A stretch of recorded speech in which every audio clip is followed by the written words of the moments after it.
Жан құрбымның күйеуінен бала туып алдым. Күйеуім жоқ, бірақ сүйгенімен жасырын өмір сүріп жатқаныма 20 жыл болды. Бір-бірімізді шын сүйеміз. Бірақ ол құрбымның ері екені есіме түссе, барлық шаттығым шытынап қоя береді. Иә, менің жан құрбымның күйеуі. Онымен училищеде бір курста оқып, жатақханада бір бөлмеде тұрдық. Өріп қойған қолаң шашып, құлтасына түсіп тұратын. Өзі өте өжет қыз еді. Әсіресе гитарамен ән салғанда оның жүзі нұрланып, тіптен сұлуланып кететін. Мұндайда жігіт атаулыда тағы да бір ән деп сылтауратып, қасынан шықпай қоятын еді. Ал томаға тұйық мен көптің көзіне түсе бермейтінмін. Дегенмен сөз салған жігіттер болмады емес, болды. Бірақ оның ешбірі менің жүрегімді селт еткізе алмады.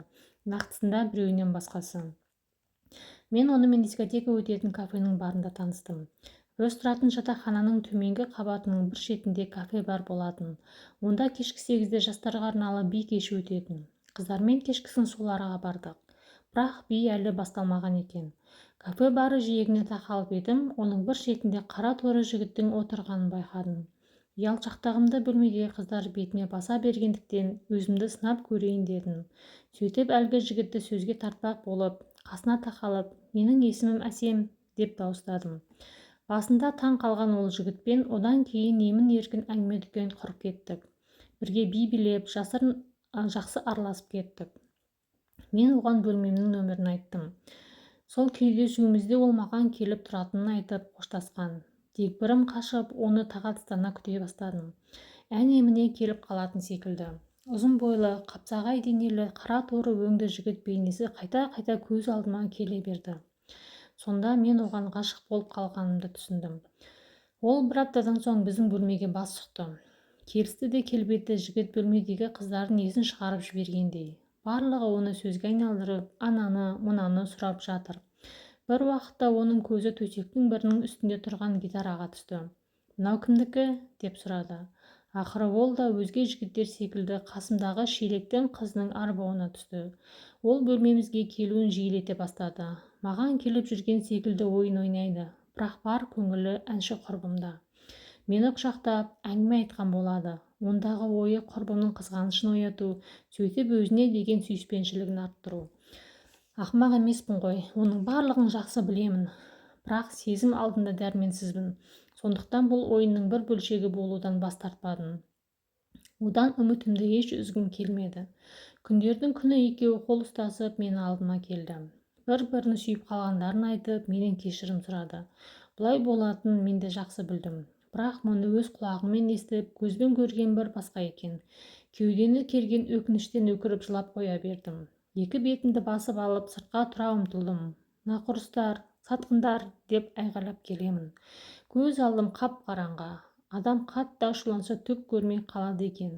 Есімді жинасам, үлкен жолдың шетіндегі суағар ішіне түсіп кетіппін. Артынан өкшелеп жеткен екеуі мені көтеріп алып жатақханаға алып барды. Төсегіме сұлқ түстім. Содан 2-3 күн есімді жинай алмай, елес құсап есеңгіреп жүрдім. Негізі осымен барлығы аяқталуы тиіс еді. Алайда менің мүшкіл халім оның аянышын туғызған секілді. Сол кезде маған осындай осал сәттерде неге пайдаланбасқа деген ой келді. Не керек, түрлі себеппен оны шақырып алатын болдым. Құрбым ауылға тұрмысқа шығатынын жеткізуге кеткен сәтті текке жібермедім.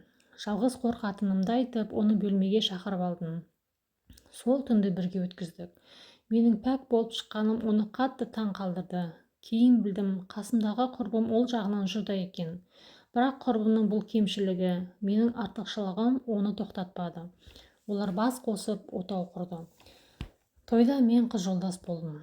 Сырықтай ұзын шикіл сары күйеу жолдас ыңғай білдіргендей болды.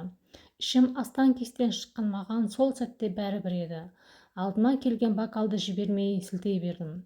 Ішімді өртеп бара жатқан отты сөндірсе деймін. Бақытымнан айырылған күнді мына сарынмен бірге жоқтайын деп ойлап отырмын. Сөйтсем, әрбір қимылымды қалт жібермей бақылап отырған ол мұның барлығына қарсы болып шықты.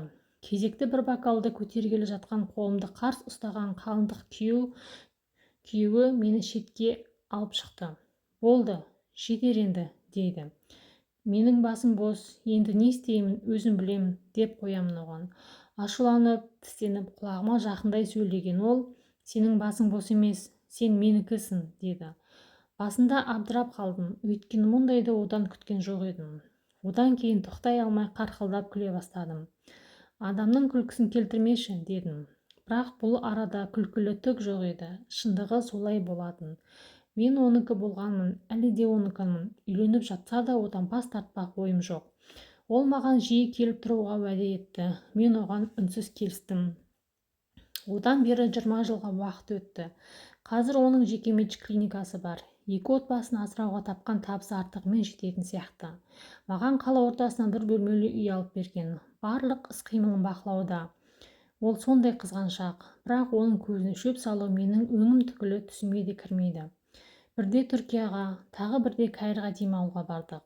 Барлығымыз, яғни оның әйелі, бала-шағасы және мен. Құрбымнан қуыстанып, қатты қиналдым. Демалған құрлы болмадым. Ақыры шыдамай жанарға: менен күйеуіңді қызғанбайсың ба? Бір түрлі болып жүрмін сендерге ілесіп алғаныма, деп қойдым. Сөйтсем ол күліп: басқа, сенен қызғанбаймын, деді. Оның талғамындағы қыз-келіншектер қатарына мен жатпайды екенмін. Осылайша өз-өзіме келгенім бар. Иә, ол құрбымның баршамен мойындалған ресми күйеуі, ал менің баршадан жасырған махаббатым. Құрбымның 2 ұлы, 1 қызы бар, ал менің 1 қызым бар. Оның тұңғышы институтта оқиды, ал менің қызымның болса енді тілі шығып келеді. Ол кейіннен дүниеге келді. Алдында ол келіспегендіктен жүктілігімді үзген кезім де болды. Ақыры өзгеге күйеуге шықпайтындығыма, сүйгеніммен өмірлік көңіл қосқаныма әбден көзім жеткенде, онымен санасып жатпай-ақ қызымды туып алдым. Өзінен аумайды, ол да қызы десе ішкен асын жерге қояды. Оны папа деп жүр. Қызым өскен сайын менен маза қаша бастады. Өйткені құрбымен араласып тұрамыз. Өткенде балаларды қыдыртуға барлығымызды отағасы бірге алып шықты. Ол үйдегілермен бірге біздікі де оны папалап қоймайды. Зәрем ұшып кетті. Ер адам көрсе осындай әдеті бар, барлығын папа деп айта береді деп ақталдым. Ал құрбыма жұмыстағы бір көңілдесінен өзім үшін туып алдым деп кезінде сыр ақтарғанмын. Ол оған сенді. Тіпті бұл шешімімді қуаттады. Үйді де сол көңілдесін әперуге көмектесті дегем. Қалай дегенмен де бұлай жүре берсе, күндердің күні 2 үйдің балалары, папалары бір адам екенін біліп қоюы оп-оңай ғой. Сұмдық сонда болады. Осы бір ой соңғы кездері маған маза бермей жүр. Мен өзім үшін емес, қызым үшін алаңдаймын. Кейде осы қаладан көшіп кетсем бе деймін, бірақ ол мені жібермейді. Ал өйтпесек, ұзақ жыл сақтаған құпиямыз ашылып қалатын түрі бар. Солай десем, сен бостан-босқан алаңдайсың. Осыған дейін ешкім білмейді, осыдан кейін де ешкім білмейді, тек сақ болсақ болғаны деп қояды. Әрине оған сенгім келеді, бірақ қызымның өмірін күл-талқан еткім келмейді. Мен секілді ол да жасырынбақ ойнап, іштей қиналмаса деймін. Мүмкін бұл менің күнәм үшін осы өмірдегі жазам шығар. Оны өтеуге дайынмын, бірақ қызымның еш жазығы жоқ қой.